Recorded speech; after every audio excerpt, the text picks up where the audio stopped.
Bienvenue dans la deuxième partie de votre émission Rien ne nous échappe. On a pour coutume de dire que tant que les lions n'auront pas leur historien, les récits de chasse donneront toujours le beau rôle aux chasseurs. Vous êtes sur TV+, c'est votre émission Rien ne nous échappe.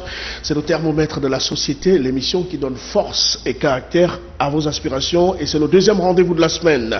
Le thème du jour, société civile, pour quel rôle sur ce plateau? Maître Paulette Oyanondo, avocate, députée PDG, membre de Ça suffit comme ça. Alors, maître, merci encore d'être des nôtres. Lors de la pause, j'ai vu que votre téléphone n'a pas cessé de sonner. Est-ce que ce sont des félicitations ou bon, ce sont des gens qui vous mettent sous pression? Parce que nous avons aussi entendu dire que Ça suffit comme ça était un forum. Je vais utiliser votre dénomination. C'était un forum qui est vraiment sous pression par les dirigeants. Parce que vous représentez une hygiène. Ça, c'est vrai. Ça, c'est vous vrai. le confirmez? Ah oui. Il n'y a pas très longtemps, Marcona a reçu des coups de téléphone anonymes, des menaces. Ah oui, nous le confirmons. Et ça a fait même l'objet d'un communiqué de presse qui a été dénoncé fortement. Alors, qu'est-ce qui fait que beaucoup vous considèrent comme des activistes, des agitateurs politiques? En réalité, je crois que le Gabon est que quand le pouvoir ne vous contrôle pas, vous êtes immédiatement classé comme une menace. Je pense qu'il fonctionne sur la base du fameux adage qui dit si on n'est pas avec moi, c'est qu'on est contre moi. Alors qu'on peut ne pas être avec vous sans être contre, on peut être indifférent. Mais au Gabon, ça ne s'applique pas. Les gens qui ont le pouvoir considèrent qu'il faut absolument être avec eux et faire comme ils veulent. Ils ne considèrent pas que quelqu'un peut se dire écoutez, moi ça ne m'intéresse pas, j'ai envie de mener ma petite vie, je m'occupe de rien. Si vous ne vous alignez pas, c'est que vous êtes contre, ce qui est très mauvais et ce qui est anti-républicain. Et évidemment, ce n'est pas très démocratique non plus. Alors, est-ce que vous ne vous rebellez pas contre le système? Parce que, comme je vous le demandais en première partie, il n'y a pas longtemps, vous étiez bien nos affaires. Et Dieu seul sait si le discours pouvait être le même qu'aujourd'hui. Ah, mais c'est parce que vous ne me connaissez pas. Je n'ai jamais questionné ce qui est anti-républicain. Quand j'étais membre du gouvernement, je parlais en réunion interparlementaire. J'ai toujours dit ce que je pensais. Toujours, je n'ai pas changé. Simplement, aujourd'hui, les gens s'intéressent beaucoup plus à ça. Je vais vous dire une chose. À l'Assemblée nationale, j'avais parlé en commission. Si les autorités de l'Assemblée nationale et les gens du PDG n'avaient pas rendu ça public, personne n'aurait su que j'ai parlé. Vous voyez, moi je n'ai pas fait de conférence de presse, je ne suis pas venu à la télévision, je n'ai pas convoqué, je n'ai pas fait de meeting pour dire le changement de la Constitution est anticonstitutionnel. Est-ce que quelqu'un m'a entendu faire ça? Non. J'ai parlé en commission, j'ai l'habitude de parler dans les espaces autorisés où je travaille. Quand j'étais au gouvernement, je parlais dans les espaces qui m'étaient donnés de travailler. Donc je n'ai jamais, pas une seule fois, cautionné quelque chose qui n'était pas républicain. Je n'ai jamais, pas une seule fois, agi contre le peuple gabonais. Jamais. Moi, je suis du village, moi. Je sors du village. Je sais la vie difficile des gens du village. Je connais les espoirs des gens du village. Je ne peux pas être contre les gens contre les villageois. Je ne peux pas être contre la population rurale. Je sais ce que c'est, je viens de là. Est-ce que Ça suffit comme ça n'est pas un mouvement d'appel de phare, de jeu de phare? Ah non, pas du tout. Afin de se retrouver un jour dans la soupe? Pourquoi vous pensez que tout le monde a besoin d'aller dans la soupe? Mais parce que c'est ce que nous avons toujours vécu au Gabon. Des mouvements naissent, des associations naissent. Ça commence par tenir un très bon discours qui profite et qui fait plaisir au plus grand nombre. Et un peu plus loin, on se retrouve dans une soupe à laquelle le peuple ne se reconnaît pas forcément. Les gens qui constituent Ça suffit comme ça... Ça peut même s'étendre sur les hommes politiques. C'est vrai, mais les gens qui constituent... Mais les gens qui constituent Ça suffit comme ça ont tous chacun une histoire personnelle. Et si ces gens-là voulaient aller dans la soupe, il y a longtemps qu'ils le seraient. Moi-même qui vous parle, si c'était la soupe qui m'intéressait, j'aurais caressé tout le monde dans le sens du poil. Aussi simple que ça. Je n'aurais pas dit qu'on ne me marche pas sur les pieds. Je me serais laissé marcher sur les pieds, tout simplement. Voyez, donc, ça n'a rien à voir avec un problème d'aller dans la soupe. Et puis ensuite, vous savez, il faut tirer les conséquences des erreurs du passé. Le passé nous a démontré que chercher simplement à combler sa petite vie personnelle par l'acquisition d'un petit espace personnel de vie ne change rien à la situation. Supposons que vous soyez bien placé, même matériellement, dans votre village. Est-ce que vous pensez que Vous devez, tout le monde va venir vers vous pour des doléances. C'est vous qui allez cotiser pour faire les mariages, pour couvrir les toits des gens. Donc la pauvreté va entraîner la pauvreté. Donc nous, ça suffit comme ça. Nous considérons que le bien-être personnel que la flatterie peut concéder ne change pas fondamentalement, même pas la vie de quelqu'un qui croit avoir ce bien-être. Parce qu'il est entouré de tellement de personnes qui n'ont rien, qu'à la limite, lui, il ne peut pas avoir grand-chose non plus. Donc le mieux, ça serait que le Gabon fonctionne comme une république. Et dans une république, chacun a la place qu'il mérite en fonction de ses propres efforts. Ça, c'est notre combat, ça suffit comme ça. Et je ne pense pas, de toute façon, l'histoire nous jugera. Je ne pense pas qu'un membre de ça suffit comme ça s'engage dans ça suffit comme ça, comme sorte de tremplin pour accéder à quoi que ce soit. Au fond, c'est quelque chose, je préfère laisser ça sur le rang des rumeurs, et en réalité, j'aurais dû balayer cette question d'un revers de la main, parce que ça fait partie des choses que l'on aime bien dire. Vous savez tout de même que la rumeur au Gabon est à 80% vraie, hein? C'est vrai, mais vous êtes une émission sérieuse. Et donc vous ne fondez pas... Nous posons les questions que les gens se posent dans les quartiers. Oui, c'est vrai, mais je pense que ça suffit comme ça. Il faut regarder les membres de ça suffit comme ça. Personne n'est dans cette logique. Sinon, il y a longtemps qu'il le serait. D'accord. Alors, est-ce qu'avec ça suffit comme ça, les libertés démocratiques seront évidemment de mise au Gabon? Nous combattons pour. Ce n'est pas nous qui tenons les rênes. C'est l'État gabonais qui doit garantir les libertés démocratiques. Nous dénonçons. Nous défendons les libertés démocratiques. Et nous espérons que ces libertés démocratiques s'imposeront.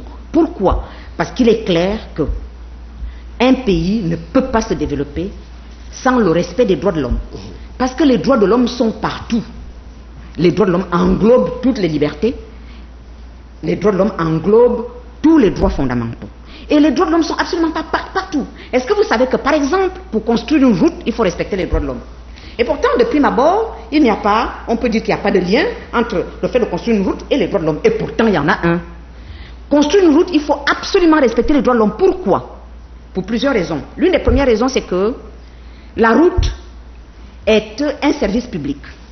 Et quand on bâtit un service public, on doit respecter les normes des droits de l'homme. Encore une fois, pourquoi? Parce que le Gabon a signé une convention qui dit que tous les Gabonais doivent consommer le service public, y compris les handicapés. Et que les handicapés sont des consommateurs de services publics comme tout le monde.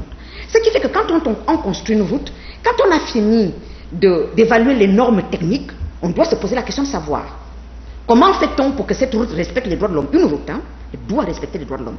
Donc la question fondamentale qu'il faut se poser, c'est qui sont les usagers de la route? Et là, je vous explique comment, dans la construction d'une route, on doit respecter les droits de l'homme. La question se pose, c'est qui sont les usagers de la route? Eh bien, les experts s'assoient et on va voir que les usagers de la route, c'est qui? C'est les automobilistes. Les usagers de la route, c'est qui? C'est les piétons. Les usagers de la route, c'est qui? C'est les cyclistes. Les usagers de la route, c'est qui? C'est les handicapés. Les personnes à mobilité réduite ont le droit d'être autonomes et d'aller consommer du service public dans n'importe quel espace de leur propre pays.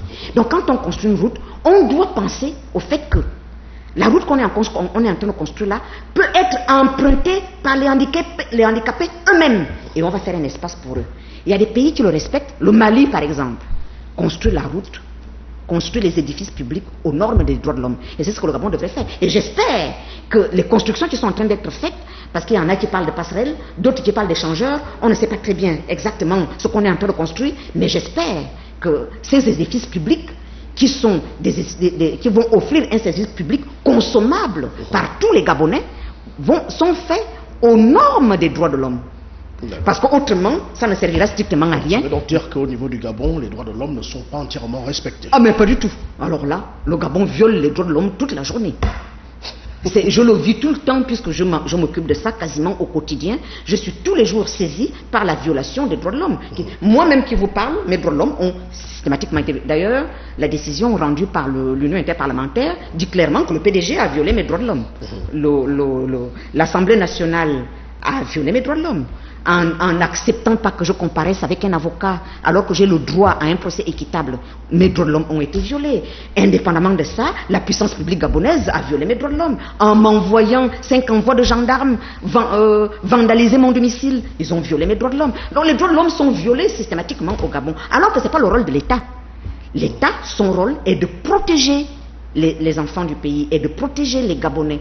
L'État gabonais, son rôle n'est pas de violer les droits de l'homme. Donc quand l'État viole les droits de l'homme, comme il le fait de manière systématique, eh bien l'État il n'est pas dans son rôle. Et c'est pour ça que justement, il faut construire une république. Parce que dans une république, l'État sait qu'il ne doit pas violer les droits de l'homme. Alors que dans l'absolutisme, dans un État totalitaire, l'État viole systématiquement les droits de l'homme. Alors, en ce qui concerne les réformes constitutionnelles, notamment parlant de la société civile, il semble que vous ne parlez pas de la même voix. Avec qui?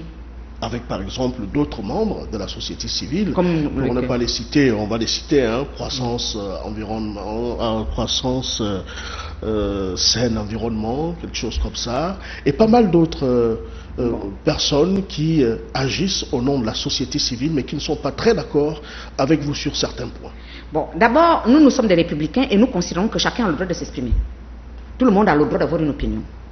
Et tout le monde a le droit même de ne pas être d'accord avec nous. Donc les opinions divergentes les opinions divergentes sont quelque chose qui ne nous dérange pas. Nous, ça suffit comme ça. Parce que justement, on ne peut pas vouloir être républicain et être contre que les gens aient des opinions. Tant que c'est fait dans le respect mutuel, tant que c'est fait dans la courtoisie, tant que c'est fait justement parce que le respect fait partie des droits, respecter l'autre. C'est le fondement même des droits de l'homme. Bon, donc, s'il y a des membres de la société civile, des organismes de la société civile qui ne sont pas d'accord avec nous, ça ne nous dérange absolument pas. Nous pensons qu'ils ont le droit d'avoir leur opinion. C'est précisément ça, la diversité d'opinion, c'est à partir de ça qu'on bâtit une république.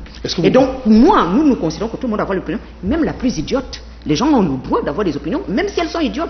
Est-ce que le problème de la société civile au Gabon n'est pas la société civile elle-même?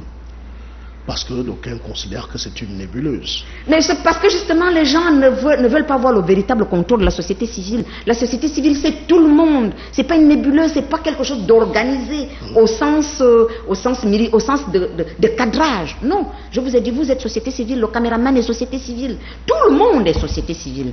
Simplement, il y a des gens qui se lèvent pour exprimer une opinion publiquement et d'autres qui préfèrent la taire. Mais ce n'est pas parce que... il y a aussi d'autres qui ne partagent pas forcément. Et d'autres qui ne partagent pas forcément, mais c'est cette diversité qui fait justement... et c'est dommage que nous manquions d'espace de débat au Gabon. C'est très dommage. Parce que dans d'autres pays, c'est là que l'on voit le bouillonnement des intelligences. C'est là que l'on voit le dynamisme des idées. Parce qu'il faut que toutes les idées soient exprimées, oui, même les plus idiotes. Oui, mais maître, si vous regardez chacun dans sa direction, si les opinions sont divergentes, vous risquerez de ne pas faire de gros et de bons résultats. Non, parce que non, je ne suis pas d'accord avec vous. ne peuvent faire de bons résultats que ceux qui ont décidé de regarder dans la même direction, ce qui n'est pas le cas de le dire pour la société civile. Je ne suis absolument pas d'accord avec vous. Parce que quand nous parlons clairement d'un certain nombre de problèmes. Nous n'embrassons pas tout. Nous voulons les idéaux de la République. Nous voulons la démocratie. Et le cœur de la démocratie, c'est les élections. Nous voulons donc des élections transparentes pour un scrutin sincère. Et nous disons, pas de biométrie, pas d'élection. Mais le peuple, lui, écoute tout ça et adhère. Donc on va bien voir de quel côté se penche le peuple, parce qu'au fond, tout ça, c'est pour la population que nous le faisons. Donc, ce qui est important, c'est que la population adhère à ce que nous disons. Ce qui n'est pas... on n'est pas inquiété particulièrement par le fait que d'autres membres de la société civile aient un avis contraire. Si eux, ils fédèrent sur cet avis contraire, tant mieux. Nous, ce qui nous regarde, ce qui nous importe, c'est que nous fédérons sur ce que nous proposons, sur notre vision de la République au Gabon. Parce que je crois que quand même, beaucoup de gens aimeraient que le Gabon soit une république. Beaucoup de gens aimeraient être traités de manière égalitaire dans l'administration. Beaucoup de gens aimeraient... Aujourd'hui, vous allez dans l'administration. Si vous ne connaissez personne, vous ne pouvez pas avoir de documents. C'est-à-dire que pour avoir un service dans l'administration, vous êtes consommateur du service public. Vous allez pour un service auquel vous avez droit. Si vous ne connaissez personne, vous pouvez tenir là 1 mois, 2 mois. Une république ne fonctionne pas comme ça. Ça, c'est des choses contre lesquelles nous combattons dans notre forum citoyen. Alors, finalement, quelle sera votre position dans la mesure où les élections risquent et peut-être vont se faire sans biométrie? Eh bien, notre position, nous continuons de marteler, pas de biométrie, pas d'élection. Est-ce que vous ne prêchez pas dans le désert? Pas forcément. Parce que c'est là où les gens ne comprennent pas. Moi, j'ai écouté le discours du président de la République. Dans le discours du président de la République, il dit qu'il respecte la décision de la Cour constitutionnelle, etc. Et puis ensuite, il y a eu des interprétations. où l'on dit, voilà, ça veut dire qu'on va aller aux élections sans biométrie.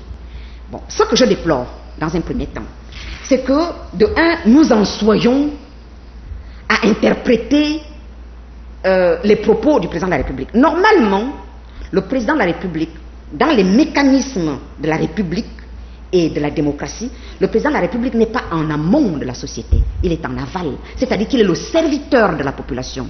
La seule volonté qu'on devrait interpréter, c'est la volonté du peuple, dont le peuple a la volonté et le président de la République est le serviteur de cette volonté, un serviteur privilégié. Est-ce que cette volonté est respectée au Gabon? Ben non, justement. Sinon, ça suffit comme ça n'existerait pas. C'est parce qu'elle n'est pas respectée, cette volonté du peuple, que ça suffit comme ça pour attirer l'attention. Et vous pensez que vous, ça suffit comme ça, vous ferez respecter